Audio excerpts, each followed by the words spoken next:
Good afternoon बच्चों। आज मैं आप लोगों को सूतपुत्र नाटक के तृतीय अंक के बारे में बताऊंगी। प्रथम और द्वितीय अंक आपको मैं पहले बता चुकी हूँ। मुझे उम्मीद है आपका तैयार होगा, याद भी कर ली होंगी।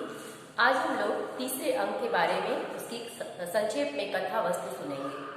देखिए, तृतीय अंक की शुरुआत कहाँ से होती है, आप इस चीज को जानिए कि अर्जुन और कर्ण दोनों ही देवपुत्र माने जाते हैं। दोनों ही कौन थे? देव के पुत्र अर्थात देवताओं के पुत्र थे। जैसा कि आप सभी जानती होंगी कि कर्ण सूर्य देव के पुत्र थे और अर्जुन इंद्र के पुत्र थे।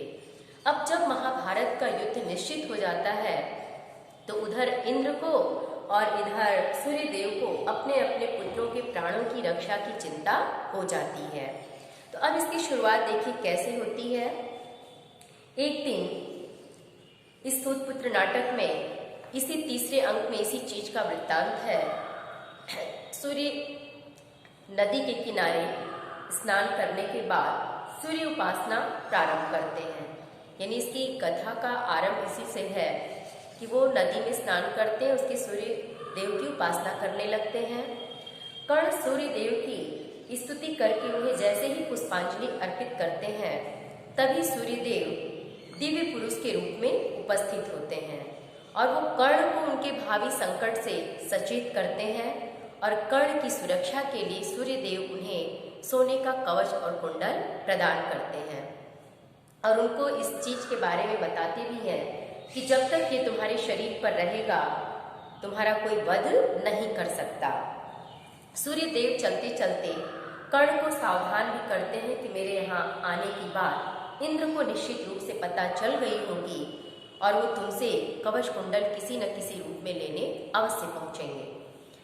इसके बावजूद जब सूर्य कर्ण को उसके पूर्ण वित्रांत से अवगत करा देते हैं और वहां से जाने लगते हैं, इसके बाद वहां इंद्रदेव उपस्थित होते हैं। और एक चीज और, वहां जाने के बाद सूर्य कर्ण को जो पहले की सारी घटनाएं हैं उसके बारे में बता देते हैं उनको कि कैसे उनका जन्म हुआ था, परंतु उनकी माता का नाम कर्ण से नहीं बताते हैं सूर्यदेव और वो वहां से चले जाते हैं कवच कुंडल देने के बाद। इसके कुछ समय पश्चात ही इंद्र वहां उपस्थित होते हैं ब्राह्मण वेश धारण करके और वहां पहुंचते ही वो कर्ण से कवच और कुंडल दान में मांगने की बात करते हैं। तो कर्ण उनसे पूछते भी हैं कि आप कवच और कुंडल ही क्यों मांगते हैं।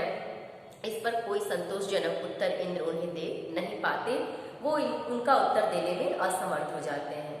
लेकिन सब कुछ जानने के बावजूद भी कर्ण वह सोने का कवच और कुंडल इंद्र को दान दे देते हैं, लेकिन इंद्र बदले में उन्हें एक दिव्यास्त्र, एक अमोघ शक्ति प्रदान करते हैं। इंद्र उस कवच कुंडल के बदले में कर्ण को एक अमोघ शक्ति प्रदान करते हैं जिसका वार कभी खाली नहीं जाता। इसके पश्चात क्या होता है, उनकी माता आती हैं कुंती, कर्ण की माता, यानी कवच कुंडल लेकर जब वो चले जाते हैं इंद्रदेव तो उनकी माता कुंती गंगा तट पे आती हैं। वह कर्ण को बताती हैं कि वो उनका सबसे बड़ा पुत्र है। सब कुछ जान लेने के बावजूद वह कर्ण से रणभूमि में पांडवों को न मारने का वचन चाहती हैं, लेकिन पांडव उन्हें यह वचन देने में असमर्थता अपनी सिद्ध करते हैं और उन्हें ये वचन देते हैं कि मैं अर्जुन के सिवा और किसी का वध नहीं करूंगा, आपके 5 पुत्र हमेशा जीवित रहेंगे। इसके बाद वो चाहती हैं कुंती कर्ण से कि वो दुर्योधन का पक्ष छोड़ दे, लेकिन उनके इस अनुरोध को भी कर्ण स्वीकार नहीं करते। अंत में कुंती कर्ण को आशीर्वाद देकर वहां से चली जाती हैं। बस यही आपका ये तीसरा अंक समाप्त हो जाता है। तो बस तीसरे अंक की शुरुआत कहाँ से होती है, बस ये आपको जानना है कि इंद्र और कर्ण दोनों देवपुत्र हैं। कर्ण और अर्जुन दोनों देवपुत्र हैं, एक सूर्य के दूसरे इंद्र के। दोनों अपने पुत्रों की रक्षा के लिए क्या उपाय किए बताया गया है। अंत में उनकी माता कुंती भी आती हैं, कैसे कर्ण उनको अपना सब कुछ दान दे देते हैं और उनकी माता से उनका कैसे मिलन होता है। अंत में उनकी माँ उन्हें आशीर्वाद देकर भी वहां से चली जाती हैं। तो यहाँ देखिए, सब कुछ जानते हुए भी कर्ण अपनी मित्रता को नहीं छोड़ता है, अपनी वचनबद्धता को नहीं, जो उसने वचन दे दिया था दुर्योधन को, उसको नहीं छोड़ता। सब कुछ जानता है और ये चीज भी आपने देखा कि कि ये जानता है कि ये कवच कुंडल मेरी सुरक्षा का कवच है, लेकिन इसके बावजूद भी उसने इंद्र को सब कुछ दान कर दिया, या ये यहाँ उनकी दानवीरता का परिचय देता है। अब इसके आगे यही ये तृतीय अंक समाप्त हो जाता है। मैंने इसकी कथा वस्तु आपको संक्षेप में लिख के भेजा भी है, आप उसको पढ़ लीजिएगा। अब हम लोग देखते हैं चतुर्थ अंक क्या है। देखिए, सबसे महत्वपूर्ण और सर्वाधिक रोचक और प्रेरणा से परिपूर्ण कहा जाए तो ये चतुर्थ अंक ही है सूतपुत्र का, जिसकी शुरुआत कुरुक्षेत्र की रणभूमि से होता है। यहाँ इसकी शुरुआत कुरुक्षेत्र की रणभूमि से चतुर्थ अंक का होता है। इस नाटक में नायक कर्ण की दानवीरता, उनकी बाहुबल और दृढ़ प्रतिज्ञा जैसे गुणों को दिखाया गया है कि कैसे वो दृढ़ प्रतिज्ञ है, बाहुबल है और दानवीर है। अंक के प्रारंभ में एक ओर कृष्ण और अर्जुन, दूसरी ओर शैल्य और कर्ण है। एक तरफ कृष्ण है जो अर्जुन का रथ हाँक रहे हैं, दूसरी तरफ कर्ण है जिनका रथ शैल्य हाँक रहे हैं। तो शैल्य और कर्ण का आपस में विवाद होता है, बातचीत होती है।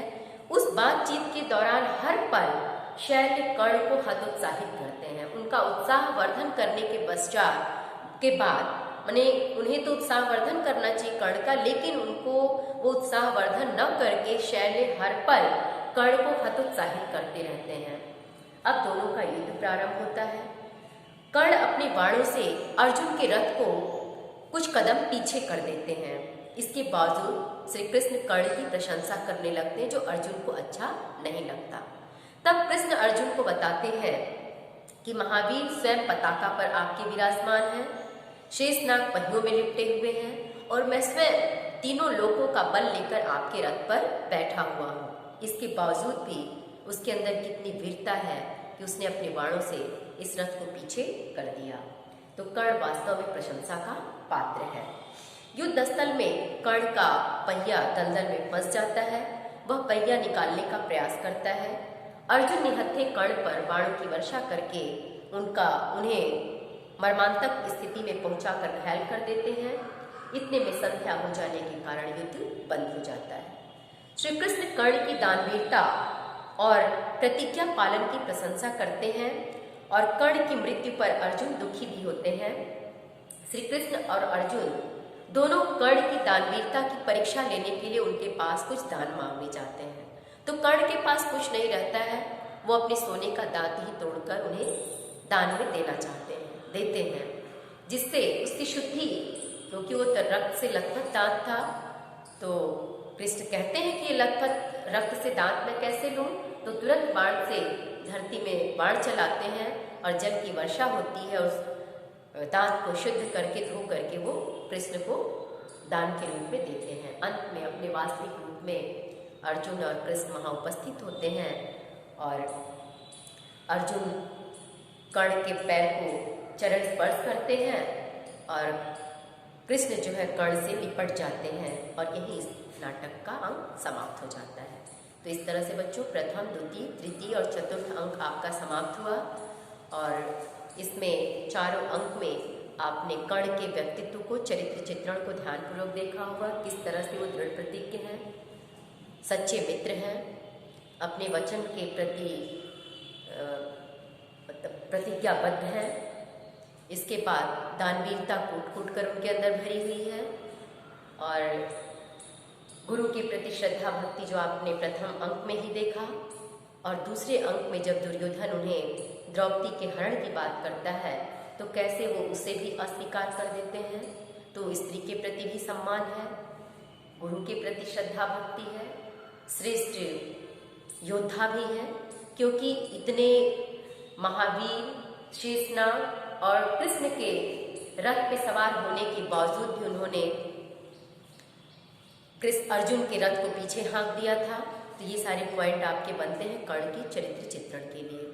मैं उम्मीद करती हूँ निश्चित रूप से आप चरित्र चित्रण भी समझ गई होंगी कर्ण का, और मैं लिख के भी दी हूँ बच्चों। तो ये आपका 6 नंबर का प्रश्न इस नाटक से आएगा। इस नाटक में सिर्फ आपको इतना ही तैयार करना है, प्रथम, द्वितीय, तृतीय और चतुर्थ अंक। इसके बाद कर्ण का चरित्र चित्रण, इसी में से आपको हाफ ईयरली परीक्षा में भी पूछा जाएगा और एनुअल परीक्षा में भी इसी से आपको 6 नंबर का प्रश्न आएगा। और दूसरी चीज आपको कथा भारती से 2 ही कहानी पढ़नी है, एक आकाशदीप और दूसरा बलिदान। इस कहानी की भी कथा वस्तु एक दिन मैं आपको बोल के समझा दूंगी। कहानी की कथा वस्तु समझाने के बाद उद्देश्य तो मैंने आपको लिख के भी भेजा है, लेकिन कथा वस्तु भी समझा दूंगी। Thank you.